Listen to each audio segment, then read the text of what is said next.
Good morning guys. So welcome back to my new blog. So part ಒನ್ನಲ್ಲಿ ನೋಡ್ದಂಗೆ ನಾವು ಮನೆ 3 o'clock ಅರೌಂಡ್ ಬಿಟ್ಟಿದ್ದೀನಿ. ಸೊ ಬೆಳಗ್ಗೆ 6:37 ಅಷ್ಟರಲ್ಲಿ ಮಂಗಳೂರಲ್ಲಿದ್ದೀನಿ. So on my way for the first stop. So first stop ಬಂದು ನಾನು ದುರ್ಗಾ ಪರಮೇಶ್ವರಿ ದೇವಸ್ಥಾನಕ್ಕೆ ಹೋಗ್ತಿದ್ದೀವಿ. ಸೊ ನೋಡೋಣ ಬನ್ನಿ ಎಷ್ಟೊತ್ತಿಗೆ ರೀಚ್ ಆಗ್ತೀವಿ ಏನು ಅಂತ.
ಸೊ ಇವಾಗ ನಾವು ಅರೌಂಡ್ 9:30 ಅಷ್ಟರಲ್ಲಿ ಕಟೀಲು ದುರ್ಗಾ ಪರಮೇಶ್ವರಿ ದೇವಸ್ಥಾನ ಹತ್ರ ಬಂದಿದ್ದೀವಿ. ಸೊ ಇವಾಗ ಜಾತ್ರೆ ನಡೆಯೋ ಟೈಮ್ ಇದು ನಾವು ಹೋದಾಗ. ಸೊ ಇಲ್ಲಿಗೆ ಬಂದಾಗ ನಮಗೆ ಒಂದು ಪಾನಕ ಥರ ಕೊಟ್ಟಿದ್ರು, ಬಟ್ ಪಾನಕ ಅಲ್ಲ, ಅದು ಎಳ್ನೀರಿಂದ ಏನೋ ಕೊಟ್ಟಿದ್ರು. ಆದರೆ ತುಂಬ ಚೆನ್ನಾಗಿತ್ತು. ದೇವ್ರ ದರ್ಶನ ಕೂಡ ನೀಟಾಗಿ ಆಯಿತು. ಅಲಂಕಾರ ಎಲ್ಲ ತುಂಬ ಚೆನ್ನಾಗಿ ಮಾಡಿದರು ಇವರು.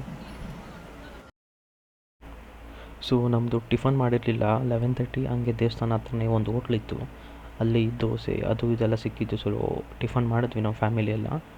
ಸೊ ಅರೌಂಡ್ ಇವಾಗ 11:30 ಅಷ್ಟರಲ್ಲಿ ನಾವು ಕಟೀಲು ಬಿಟ್ಟಿದ್ದೀವಿ. So the next destination is Koragajja Swami temple. So ಇವಾಗ ಆನ್ ದ ವೇ ನಾವು ಕೊರಗಜ್ಜಾಗೆ ಹೋಗ್ತಿದ್ದೀವಿ. ನೋಡೋಣ ಎಷ್ಟೊತ್ತಾಗುತ್ತೆ, ಏನು ರಶ್ ಇದೆಯಾ ಏನು ಅಂತ. ಆ್ಯಕ್ಚುಲಿ ಕೊರಗಜ್ಜ ನನಗೆ ಮ್ಯಾಪಲ್ಲಿ ತೋರಿಸ್ತಿರೋದು ಎರಡು.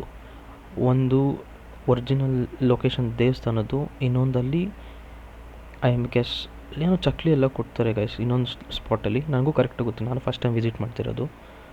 ಸೊ ಫಸ್ಟು ಮೇನ್ ದೇವಸ್ಥಾನ ಹತ್ರ ಹೋಗಿ ಅಲ್ಲಿ ಸ್ವಲ್ಪ ಅಜ್ಜನಿಗೆ ಆಲ್ಕೋಹಾಲ್ ಎಲ್ಲ ಸೇವೆ ಮಾಡ್ತಾರೆ, ನಾವು ಮಾಡಿ ನೋಡೋಣ. ಆಮೇಲೆ ಅದಾಗಿದ್ದ ತಕ್ಷಣ ಸೆಕೆಂಡ್ ಡೆಸ್ಟಿನೇಷನ್ಗೆ ಹೋಗಬೇಕು. ನನಗೂ ಕೊರಗಜ್ಜ ಸೆಕೆಂಡ್ ಡೆಸ್ಟಿನೇಷನ್ ಅದು ಏನಂತ ಪ್ರಾಪರಾಗಿ ಗೊತ್ತಿಲ್ಲ.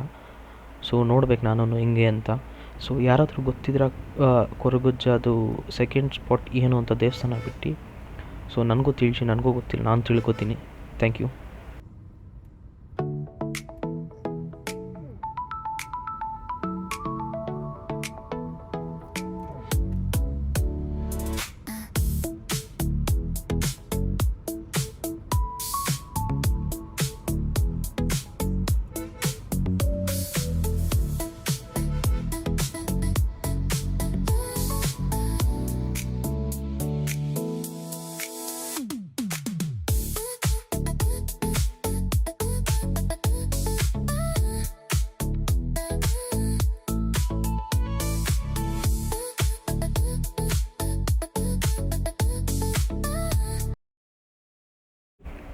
ಅರೌಂಡ್ 1:30 ಹಂಗೆ ಅಜ್ಜ ದೇವಸ್ಥಾನ ಹತ್ರ ಬಂದಿದ್ದೀನಿ. ಸೊ ಅಜ್ಜನಿಗೆ ಒಳಗಡೆ ಹೋಗೋಕ್ಕಿಂತ ಮುಂಚೆ ಕೈ ಕಾಲೆಲ್ಲ ತೊಳ್ಕೊಂಡು ಅಜ್ಜನಿಗೆ ಅಲ್ಲೇ ಲೋಕಲ್ ಶಾಪಲ್ಲೇ ಇದೆ ಹೂವು ಚಕ್ಲಿ ಎಲ್ಲ ತಗೊಂಡು ಅಜ್ಜನಿಗೆ ನೈವೇದ್ಯಕ್ಕೆ ಕೊಟ್ವಿ. ಸೊ ಏನಂದರೆ ಇನ್ನೂ ಕನ್ಸ್ಟ್ರಕ್ಷನ್ ನಡೀತಿದೆ ಕೊರಗಜ್ಜ ಸ್ವಾಮಿ ಟೆಂಪಲ್ದು. ಅಲ್ಲಿ ಒಂದು ವಾಟ್ಸಪ್ QR ಕೊಡ್ತಾರೆ, ಅಲ್ಲಿ ವಾಟ್ಸಪ್ ಗ್ರೂಪ್ ಆ್ಯಡ್ ಮಾಡ್ತಾರೆ. ಸೊ ಡೈಲಿ ಕೊರಗಜ್ಜ ಸ್ವಾಮಿದು ಅಲಂಕಾರ, ದೇವ್ರ ಫೋಟೋ ಡೈಲಿ ಶೇರ್ ಮಾಡ್ತಾರೆ. ಆ್ಯಂಡ್ ಆದರೆ ಫಂಡ್ ಕಲೆಕ್ಟ್ ಮಾಡ್ತಿದ್ದಾರೆ, ಆದಷ್ಟು ನೀವು ಕೊಡಿ, ಯಾಕಂದರೆ ದೇವಸ್ಥಾನ ಕಂಪ್ಲೀಟ್ ಆಗುತ್ತೆ.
ಸೊ ಅಜ್ಜನ ಟೆಂಪಲೆಲ್ಲ ವಿಸಿಟ್ ಎಲ್ಲ ಆಗಿ ಸೊ ನೀಟಾಗೆಲ್ಲ ಆಗಿದೆ ದರ್ಶನ ಎಲ್ಲ. ಸೊ ಇವಾಗ ಥರ್ಡ್ ಸ್ಟಾಪ್ ಬಂದು ಕೊಲ್ಲೂರು ಮೂಕಾಂಬಿಕಾ ಟೆಂಪಲ್. ಸೊ ಇದು ಎಂಟ್ರೆನ್ಸ್ ಇದು ದೇವಸ್ಥಾನಕ್ಕೆ ಪ್ರಾಬಬ್ಲಿ ಇದರಿಂದ ಆಲ್ಮೋಸ್ಟ್ 10 to 15 ಕಿಲೋಮೀಟರ್ಸ್ ಇದೆ ಎಂಟ್ರೆನ್ಸಿಂದ.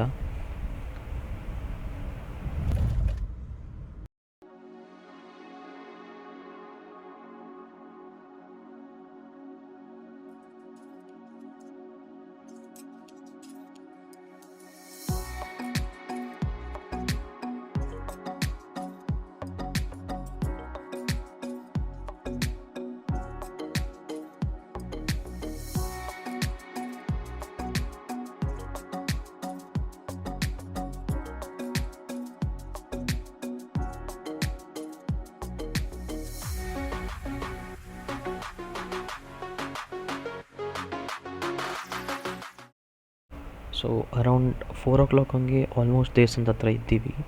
ಆನ್ ದ ವೇ ಕಾಡಿದೆ, ಕಾಡು ಅಂದರೆ ಪ್ರಾಪರ್ ಕಾಡಿದೆ. ಸೊ ಬರೋರು ಕಸ ಎಲ್ಲ ಹಾಕ್ಬಿಡಿ, ಪ್ಲಾಸ್ಟಿಕ್ ಅವಾಯ್ಡ್ ಮಾಡಿ. ಸೊ ಪ್ರಾಪರ್ ಅಲೋಕೇಟೆಡ್ ಡಸ್ಟ್ಬಿನ್ಸ್ ಇದೆ ಅಲ್ಲೇ ಕಾಡು ಹತ್ರನೇ, ಆದಷ್ಟು ಯೂಸ್ ಮಾಡಿ ಅಲ್ಲೇ. ಇಲ್ಲಾಂದರೆ ಎಲ್ಲಾದರೂ ನೀವು ಸ್ಟೇ ಇರ್ತೀರ ಅಲ್ಲೆಲ್ಲ ಡಿಸ್ಪೋಸ್ ಮಾಡಿ, ಸುಮ್ಮನೆ ಕಾಡೆಲ್ಲ ಗಲೀಜು ಮಾಡಿಬಿಡಿ, ಯಾಕಂದರೆ ನೀಟಾಗಿ ಮೇಂಟೈನ್ ಮಾಡಿದ್ದಾರೆ. ಸೊ ಅಮ್ಮ ದೇವಸ್ಥಾನ ಬಂದಿದ್ದೀವಿ ಇನ್ನು.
ಸೊ ಡೇ ಒನ್ಗೆ ಏನೇನು ಕವರ್ ಆಗಬೇಕು ಅಂದ್ಕೊಂಡಿದ್ದು ಎಲ್ಲ ಕವರ್ ಆಗಿದೆ.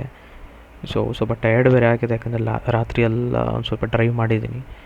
ಸೊ ಇವಾಗ ಲಾಸ್ಟ್ ಸ್ಟಾಪ್ ಬಂದು ಸೂರತ್ಕಲ್ ಬೀಚ್. ಹಂಗೆ ಆಲ್ಮೋಸ್ಟ್ ಅಲ್ಲೇ ಒಂದು 700 ಮೀಟರ್ಸಲ್ಲಿ ನಾನು ಸ್ಟೇ ಇದೆ.